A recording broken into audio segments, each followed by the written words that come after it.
नमस्कार, आदाब। एक और कदम, कदम दर कदम। मैं किश्वर अंजुम आज आपसे फिर से मुखातिब हूँ।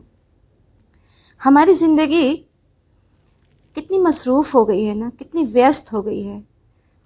हम अपने परिवार के लिए, अपने लिए जीना सीख चुके हैं। जो पहले का ज़माना था कि सब मिलजुल के रहते थे और तीज त्योहार ज़्यादातर पुश्तैनी घरों में मनाए जाते थे, वो वक्त कहीं खो सा गया है, वो दौर गुम हो गया है। और इसी का नतीजा है कि आजकल जो बुज़ुर्गों में भूलने की बीमारी है वो बढ़ती जा रही है। और बुज़ुर्गों को क्या कहें, जवानों में भी भूलने की बीमारी बढ़ रही है। मैं बहुत बुज़ुर्ग तो नहीं हुई हूँ, लेकिन मैं भी बहुत सारी चीज़ें भूल जाती हूँ।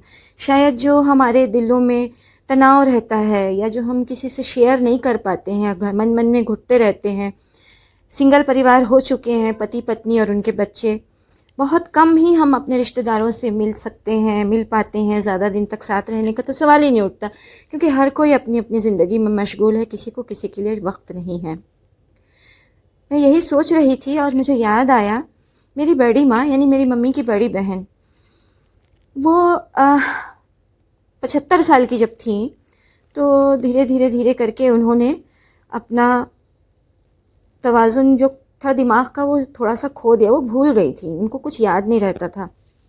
और फिर ऐसा वक्त आया कि वो शायद सभी कुछ भूल गई। लेकिन जब बीच बीच में मेमोरी थोड़ी बहुत लौटती थी, तो वो मुझे याद करती थी कि मेरा घर का नाम गुड्डी है, तो गुड्डी से मिलवा दो, उसके बच्चों से मिलवा दो। और मैं सिर्फ 35 किलोमीटर दूर हो करके उनसे मिल नहीं पाती थी। वक्त ही नहीं मिलता था, बच्चों की स्कूल, हस्बैंड के ऑफिस। तो उस बीच इन सब के लिए करते हुए मैं इतना भी वक्त नहीं निकाल पाती थी कि मैं अपनी खाला से मिल पाऊँ, अपनी बड़ी माँ से मिल पाऊँ। अपने ज़माने की वो बहुत बेहतरीन शख्सियत थी, सबसे मिलती जुलती थी, सबको याद करती थी और बहुत बड़े परिवार की बड़ी बहू थी और सबको उन्होंने अपने पूरा जीवन लेके चला था। काफ़ी सेहत गिर गई थी उनकी, बिस्तर पे आ गई थी, माजूर हो गई थी और बड़ी मुश्किल से अम्मी ने कहा कि बेटा एक बार देख आओ, बहुत तकलीफ़ में है। बहुत मुश्किल से थोड़ा सा वक्त दिया था ज़िंदगी ने, ज़रा सा पैरोल मिली थी मुझे ज़िंदगी से कि मैं जा पाई। तभी भी बच्चे लेके गई थी और बहुत कम वक्त के लिए मुझे हुक्म था कि मैं जा सकूं। हुक्म क्या, मतलब ज़िंदगी ने हुक्म दिया था कि आपके पास इतना वक्त है, इतने वक्त में आप मिल के आ जाइए। फिर आपको अपना परिवार फिर से देखना है, आपके बच्चे देखना, आपका घर देखना है, बच्चों की स्कूल है, हस्बैंड का ऑफिस, बहुत सी चीज़ें। तो मैं गई, सब कुछ भूल गई थी। मेरी कज़िन रो रही थी कि अम्मी मुझे भी याद नहीं रखें। लेकिन हैरानी की बात यह है कि जब मैंने उन्हें पुकारा तो सलाम का जवाब उन्होंने दिया। वो बोलना भी बंद कर चुकी थी, लेकिन मैंने सलाम किया तो उन्होंने जवाब दिया। और फिर मुझे थोड़ी देर मुझे बैठने का वक्त मिला, लेकिन जब मैं जाने लगी तो मैंने उनको कहा कि मैं जा रही हूँ खाला जान। हिला के कहा, आँख खोला, बड़ी मुश्किल से शब्दों को जमा किया और कहा, जा रहे हो बेटा। मेरे आंसू आ गए। क्या करती मैं, ये वक्त है, ये ज़िंदगी है। हर कोई बचपन से लेके जवानी और फिर बुढ़ापे में शायद इसी दौर से गुज़रता है। किसी का कुछ रहता है किस्सा, किसी का कुछ। बाकी लगभग हर इंसान जो है उसका अंत ऐसा ही होता है कि बुढ़ा जाते हैं और फिर लोग अपनी ज़िंदगियों में व्यस्त हो जाते हैं और शायद बुज़ुर्गों के लिए किसी के पास उतना वक्त नहीं रहता। और वो वक्त ढूंढते हैं कि हमारे रिश्ते आके ज़रा सा हमारे पास बैठ जाएं, थोड़ा हमारा हाल चाल पूछ लें, हमारी बातें सुन लें। आगे हो सकता है कि भविष्य मेरा भी यही हो कि मैं भी इस तरह से याद करूं अपने बच्चों को, अपने आने वाले भविष्य के नाती पोतों को, कि वो आ जाएं, मुझे देख जाएं, अपने रिश्तों को। क्या ही बोलूं, मैं नहीं जानती क्या होगा फ्यूचर। लेकिन बड़ा अफसोस हुआ कि ये एक ऐसा दौर है उम्र का।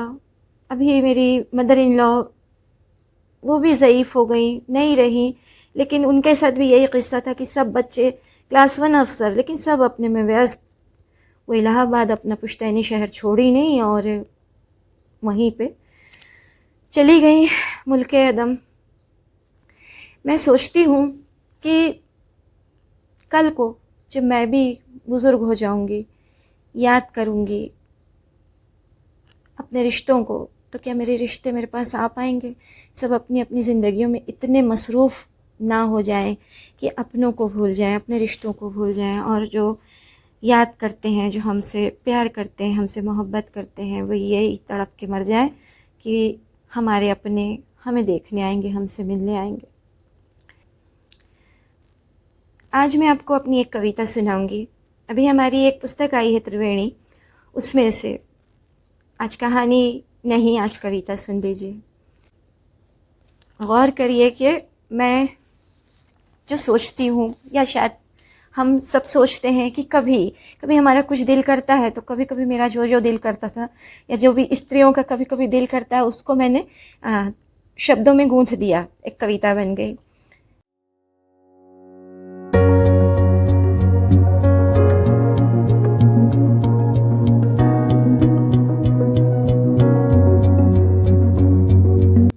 कि कभी दिल करता है कोई मेरे बालों में फेरे उंगलियां, कभी दिल करता है कोई मेरे बालों में फेरे उंगलियां, सुकून से सो जाऊं, कोई लगा के गले से सहारा दे, मैं बस खो जाऊं।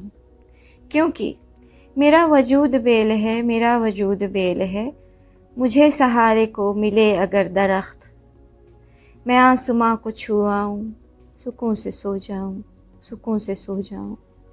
कभी दिल करता है, कभी दिल करता है मैं बन के गज़ल किसी के लब पर सिमट जाऊं, कोई जो गुनगुना दे मुझको, मैं खुद को ही सुन पाऊं। क्योंकि मैं हूँ वो सुर जो है मधुर पर अनसुना सा है, कोई सराह दे मुझे जो, मैं सतरंगी रागिनी बन बिखर जाऊं, सुकून से सो जाऊं। कभी दिल करता है, कभी दिल करता है कोई मुझे कुछ पल ला दे, पंख मांग पंछियों से, मैं बादलों के धनक रंगों से प्रेम के कुछ रंग चुरा लाऊं। क्योंकि मैं हूँ बरखा वो जो तरस रही है अब्र के एक साए को, जो साथ दे मेरा अब्र, मैं बरसुराग प्रीत का सुना जाऊं, सुकून से सो जाऊं। कभी दिल करता है, कभी दिल करता है यूं ही फिरूं आवारा सी, बन पुरवाई किसी के लब से मुस्कुराहटें चुरा लाऊं। क्योंकि मैंने अभी तलक न सीखा हंसना खुल के, जो दिखे गुंचे तबस्सुम कहीं, वो सारे गुंचे मैं चुरा लाऊं, सुकून से सो जाऊं। कभी दिल करता है कोई मेरे बालों में फेरे उंगलियां, मैं सुकून से सो जाऊं, कोई लगा के गले से दे सहारा, मैं बस खो जाऊं, सुकून से सो जाऊं, सुकून से सो जाऊं। ये हमारी त्रिवेणी से मैंने पढ़ा अपनी एक कविता। आशा है आपको पसंद आई होगी। फिर अगली मुलाकात में आपसे रूबरू होंगे। तब तक के लिए अपना ख्याल रखिए। आने वाले बुधवार को हम होंगे, आप होंगे, कुछ कहानियाँ होंगी, कुछ कविताएं होंगी। हाँ, अपने रिश्तों के लिए वक्त ज़रूर निकालिए।